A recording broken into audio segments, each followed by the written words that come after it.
வணக்கம், இது அறுசுவையும் ஆரோக்கியமும். இன்றைக்கி நம்ம சேனலில் டேஸ்டியான சீனி சேவ் எப்படி பண்ணுறதுன்னு பார்க்கலாம் வாங்க. இது நார்மலாக வந்துட்டு ஸ்வீட் ஸ்டால்ஸில் அப்புறம் திருவிழாவில் இருக்கக்கூடிய அந்த இனிப்பு கடைகளில் தான் கிடைக்கும். இப்போ நிறைய கடைகளில் இது வந்துட்டு கிடைக்கிறதே இல்லை. இதை வந்துட்டு வீட்டிலே எப்படி ஈஸியாக பண்ணுறது அப்படின்னு தான் இன்றைக்கி நான் வந்து செஞ்சு காமிக்க போகிறேன். ரொம்ப ஈஸியாக பண்ணிட முடியும். ஒரு ½ அன் ஹவரே வந்துட்டு ஜாஸ்தி தான் இது செய்யறதுக்கு. ரொம்பவும் டேஸ்டியாக இருக்கும் இது. இந்த சீனி சேவ் பண்ணுறதுக்கு கடலை மாவு 1 கப் எடுத்துக்கலாம். 1 கப் கடலை மாவுக்கு அரை கப் அளவு நீங்கள் அரிசி மாவு சேர்க்கணும். அதே கப்பில் நீங்கள் வந்துட்டு அளந்தெடுத்து சேர்த்துக்கோங்க. அரை கப் அளவு அரிசி மாவு, அப்புறம் இதுக்கு தேவையான அளவு உப்பு, அப்புறம் ஒரே 1 ஸ்பூன் அளவுக்கு நெய்யும் நம்ம சேர்த்துக்கலாம். இப்போ இது எல்லாத்தையும் நல்லா கலந்து மிக்ஸ் பண்ணிடலாம் ஒரு தடவை.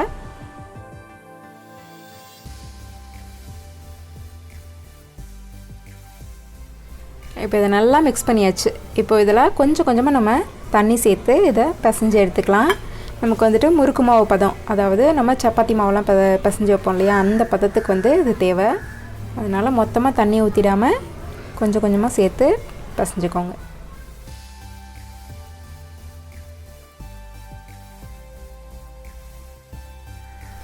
இப்போ இது நல்லா பிசைஞ்சு எடுத்தாச்சு. இந்த மாதிரி நமக்கு நல்லா சாஃப்டாக இருக்கணும், அந்த மாதிரி பிசைஞ்சு எடுத்துக்கோங்க. இப்போ இது நம்ம எண்ணெயில் வந்துட்டு பொரிச்சு எடுத்துக்கலாம். கடையிலலாம் பார்த்திங்கன்னா நமக்கு இந்த மாதிரி கொஞ்சம் நல்லா பெருசாக இருக்கும். நமக்கு கொஞ்சம் இது மாதிரி நம்ம கையில் பண்ணுறதுக்கு கொஞ்சம் டைம் ஆகும். இது மாதிரி பெரிய அச்சு எல்லாருக்கிட்டையுமே இருக்காது. அதனால் நம்ம முறுக்கு அச்சில் இந்த சின்ன ஓட்டை இருக்கிற அச்சு இருக்கு இல்லையா, இதை யூஸ் பண்ணி பிழிஞ்சிக்கலாம். இப்போ இதை வந்துட்டு கொஞ்சமாக உருட்டி நம்ம வந்துட்டு இந்த முறுக்கு அச்சில் வச்சுக்கலாம். முறுக்கு அச்சுக்குள்ளே கொஞ்சமாக வந்து ஆயில் வந்து அப்ளை பண்ணி வச்சுக்கோங்க. உங்களுக்கு நல்லா பெருசாக வேணும் கடையில் கிடைக்கிற மாதிரியே அப்படின்னா நீங்கள் கையாலேயே உருட்டி அதை பொரிச்சு எடுத்துக்கோங்க. இப்போது இதை பொரிக்கிறதுக்கு ஒரு கடாய் வச்சு எண்ணெய் ஊற்றிருக்கேன். இது நல்லா சூடானதுக்கப்புறம் நம்ம இந்த மாதிரி புழிஞ்சு விட்டுடலாம். ஒரு பக்கம் வெந்ததுக்கப்புறம் அதை இன்னொரு பக்கத்துக்கு அப்படியே திருப்பி போட்டுக்குங்க. இப்போ இது நல்லா ரெடி ஆகிடுச்சு. இப்போ இதை நம்ம எண்ணெயிலேருந்து வெளியில் எடுத்துடலாம். மிச்சம் இருக்க மாவு எல்லாத்தையுமே நம்ம அதே மாதிரியே புழிஞ்சிடலாம். இப்படி தான் புளியணும்லாம் எந்த அவசியமும் கிடையாது. மேலே வச்சு நல்லா பிழிஞ்சு விட்டுருங்க. இப்போ இது எல்லாத்தையுமே நம்ம பொரிச்சு எடுத்தாச்சு. இதெல்லாம் ஆறுனதுக்கப்புறமேட்டுக்கு இதை நம்ம உடச்சி எடுத்துக்கலாம். ஓரளவுக்கு மீடியம் சைஸில் வந்துட்டு இந்த சைஸ் இருக்க மாதிரி பார்த்து உடச்சி எடுத்துக்கோங்க. எல்லாத்தையுமே கொஞ்சம் நீளமாக. இது வந்துட்டு வெந்துட்டு அப்படின்னு எப்படி பார்க்குறதுனா, இந்த மாதிரி உடச்சி பார்த்திங்கன்னா இப்படி ஓட்டை இருக்கும்.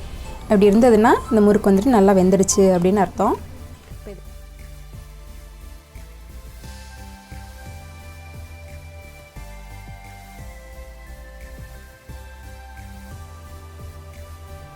இப்போ சீனி சேவ் பண்ணுறதுக்கு நம்ம சுகர் சிரப் வந்து ரெடி பண்ணிக்கலாம். அதுக்கு ஒரு கடாய் வச்சுட்டு ஒரு 250 300 கிராம் அளவுக்கு சுகர் எடுத்துக்கிட்டு அதில் வந்துட்டு கொஞ்சமாக தண்ணி சேர்த்துக்கலாம். இப்போ இது வந்துட்டு நமக்கு பாகு கன்சிஸ்டன்சி தேவையில்லை, நல்லா ஓரளவுக்கு முருகி வரணும். இந்த பாகு அந்த அளவுக்கு கன்சிஸ்டன்சி வேணும். அப்போ தான் நம்ம அந்த முறுக்கை போட்டு நம்ம கிளறும்போது அது மேலே அப்படியே ஒட்டி அந்த கிறிஸ்டலைஸ் ஆகி நல்லா ஒட்டி அழகாக இருக்கும் பார்க்குறதுக்கு. தண்ணி கொஞ்சமாக சேர்த்தாலே போதும். இது நல்லா கரையட்டும். இப்போ சுகர் வந்துட்டு ஓரளவுக்கு கரைஞ்சி வந்துட்டுருக்கு. இது ஃபுல்லாக நல்லா கரையட்டும்.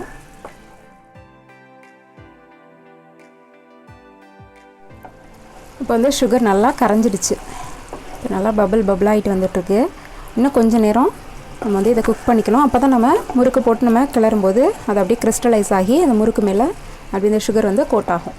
இப்போ இதில் ஏலக்காய் தூளை கொஞ்சமாக சேர்த்துக்கலாம். நல்லா வாசனையோடு இருக்கும். இப்போ இந்த பாகு நல்லா ரெடி ஆகிடுச்சு. பார்த்திங்கனாலே தெரியும், நல்லா திக்காக வந்துடுச்சு. இந்த டைமில் நம்ம எடுத்து வச்சுருக்க முறுக்கு எல்லாத்தையுமே சேர்த்து நல்லா கலந்துக்கலாம். ஸ்டவ் ஆஃப் பண்ண வேண்டியதில்லை, அப்படியே வச்சு கலந்து விடுங்க.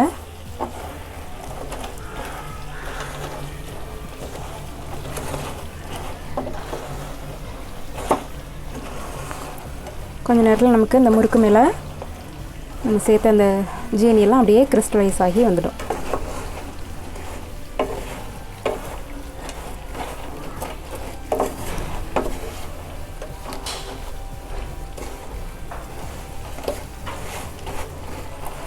எல்லா இடத்துலையும் இந்த முறுக்கோட எல்லா இடத்துலையும் படுற மாதிரி நல்லா கலந்து விடுங்க.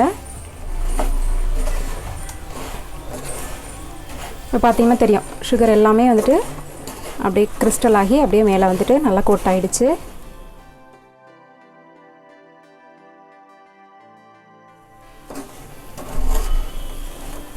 நல்லா இந்த மாதிரி கோட் ஆனதுக்கப்புறம் ஸ்டவ்வை வந்துட்டு ஆஃப் பண்ணிக்கலாம். ஆஃப் பண்ணிட்டு கொஞ்சம் நேரம் இதை ஆற வச்சிடலாம். இப்போ இது நல்லா ஆறிடுச்சு. ஆறினதுக்கப்புறம் பார்த்திங்கன்னா நல்லா கிறிஸ்பியாக ஆயிடுச்சு, பார்த்திங்கனாலே தெரியும்.